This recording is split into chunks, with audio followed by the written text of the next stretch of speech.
Do you feel tired or exhausted and on the edge in caring of your autistic child or caring for others in general?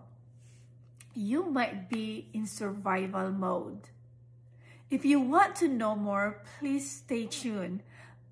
I am Dali Tampos Oxman, and I would like to welcome you to Love, Heal, Believe. Before I continue, please do not forget to like, subscribe, and share our channel.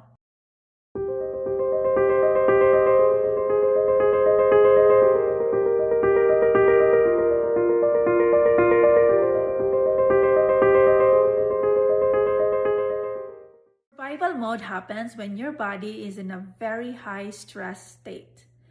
This happens when, or it's activated when you are in a situations that is unpredictable, or things happen, many things happen at one time that you cannot control them.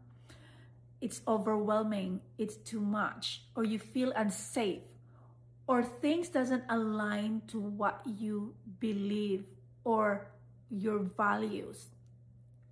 So for autism caregivers, there are different reasons why you feel or your body gets into survival mode. And one among these reasons is, first one, I'll give you 5 reasons. First is the chronic unpredictability. Some of this you don't see coming. That's why they're unpredictable, right? First, like meltdown in public places. Sometimes you don't know what will trigger your child to experience meltdown. There's sensory overload, and sometimes it just happens. Like in my classroom, sometimes I see my kids are doing very well, they follow routines, and suddenly just a sound, a music, or a person coming in to my classroom will change the dynamic, and I experience some of my students or get some meltdown or sensory overload that will lead to different challenges. And you might experience or schedule changes. I know you try to follow your routine, but then there are situations and sometimes that schedule, their emergency, you cannot follow the schedule, and that will affect your child, and it creates challenges in the classroom. So that will raise your stress. And another one is hypervigilance in public places. Like you see this meltdown I mentioned earlier in public places, and people will stare at you, and you're thinking, oh my God, they might be judging me. That what are they thinking? They might be thinking that I am a bad mother or a bad parent because I cannot control my child having a meltdown, and people might think it might look like a tantrum in public places, which is so different. Meltdown and tantrums are different. So, but it looks like a tantrum in their eyes, but your child is just having a sensory overload and just having difficulty managing their system. And that fear, you are bitter because you're afraid that people will judge you.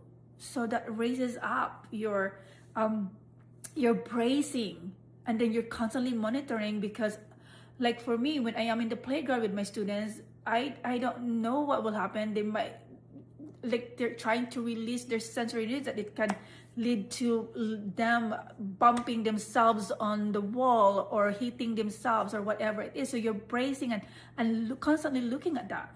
So and then the other one is lack of restorative sleep.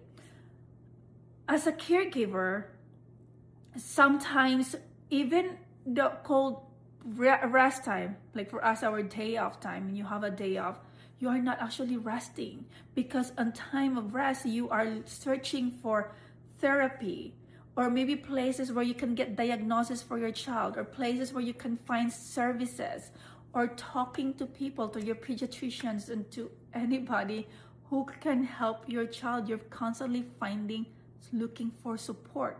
As a teacher, you might be looking for reading research about different strategies to help your students in the classroom. And I know, and then during your weekend, when it's time for rest, you are writing lesson plan, you're individualizing for your kid, for your students. And then So those are not resting. So because of that, these are the signs, and you can ask yourself, you feel this one, you might be in survival mode. So you feel tense even on good days.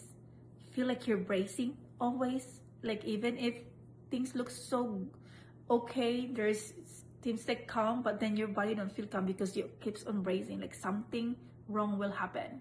You have that feeling, and you cannot relax fully, especially when you are in public. Again, you are always hyper alert, and then you are easily startled or irritated. Your body is tired, so you get so short, snap out. So that is when you feel, and you feel guilty when you rest.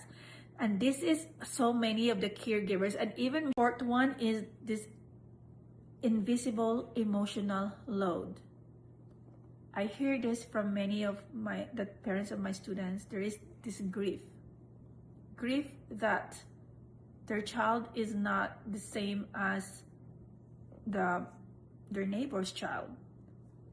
There is the grief that they cannot hug their children because they don't want to be hugged. The grief that they cannot take their children anywhere they want to because their child doesn't want the noise, or there is a lot of sensory, there is this sensory overload that is affecting them. So there are that are self-blaming. Some parents, I hear that they blame themselves because of what happened to their child. They blame themselves why their child is autistic. And there's this guilt feeling.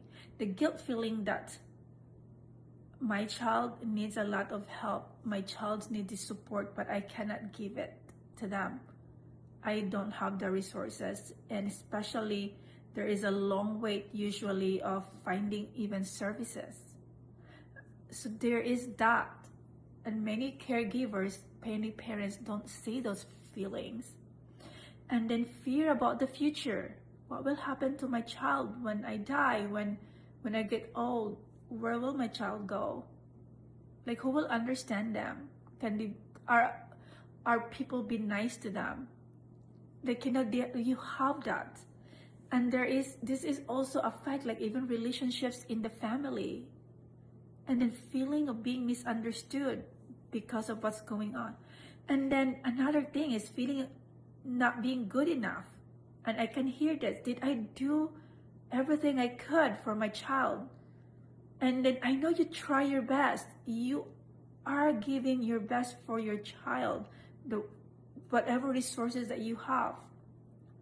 So, but sometimes you stay that. And then when you feel this feelings, this emotional load, and if you don't release it, it stays in your body. And that's why you get into survival mode.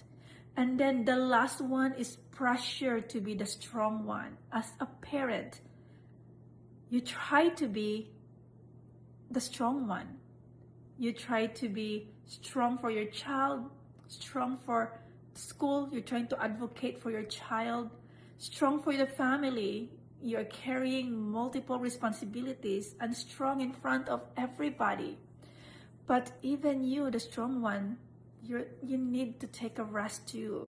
So when you are in a very high state of stress, in survival mode, this is where Unmasked program comes in, because we are going to look at that learned pattern behavior.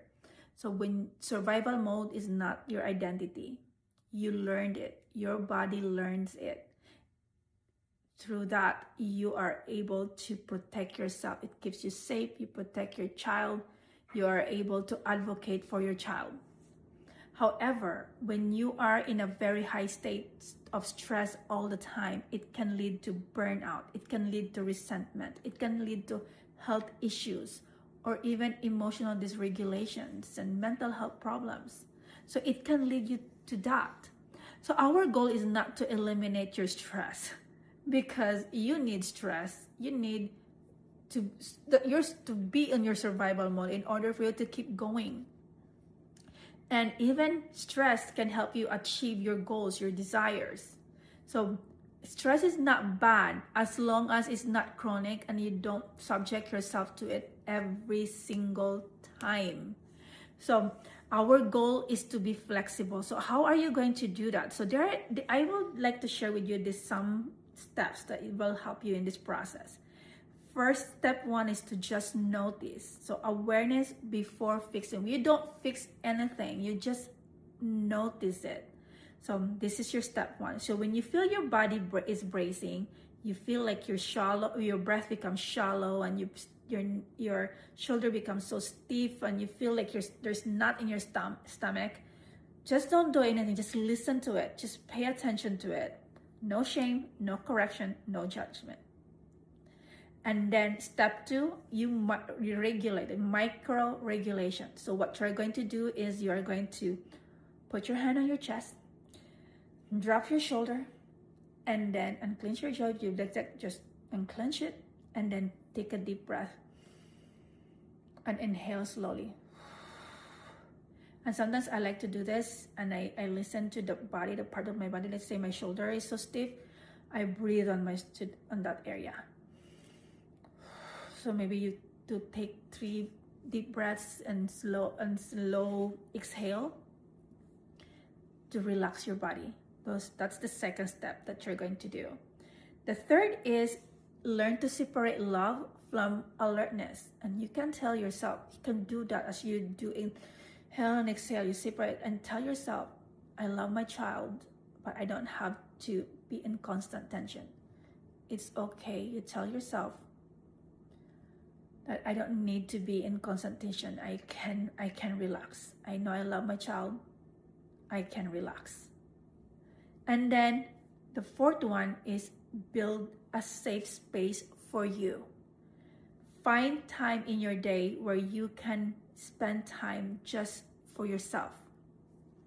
Spend time, maybe 5 minutes in your room, or maybe in the car before going to in your house, or finding that moment where you can just clear your mind and take a deep breath and just be you, just be there. Whatever it is that you want to do in that 5 minutes, listen to your favorite music, just be you. And then, or spend time in quiet prayer and meditation, or just spend time walking without researching. Just maybe take a walk in the nature. So, and another thing that I would like to really encourage you is to find your support groups where you will just be there, listen to the struggles of everybody, where you don't need to be the strong one, just to be vulnerable and to show your struggle. And that is okay. That is really great if you can find a support group. Before I go, I would like to leave you this reflection. Ask yourself, when was the last time you feel safe? You feel relaxed and you feel calm? And how does it feel in your body? And what could you feel, or how would it shift for you if you are not on guard all the time? Beautiful you, beautiful soul. I want you to know that you are not failing. You are protecting, and you deserve protection too. And I pray that may you always feel the protection of our loving God. God bless you, and I'll see you again in my next video. And please do not forget to like, share, and subscribe to our channel. Bye for now.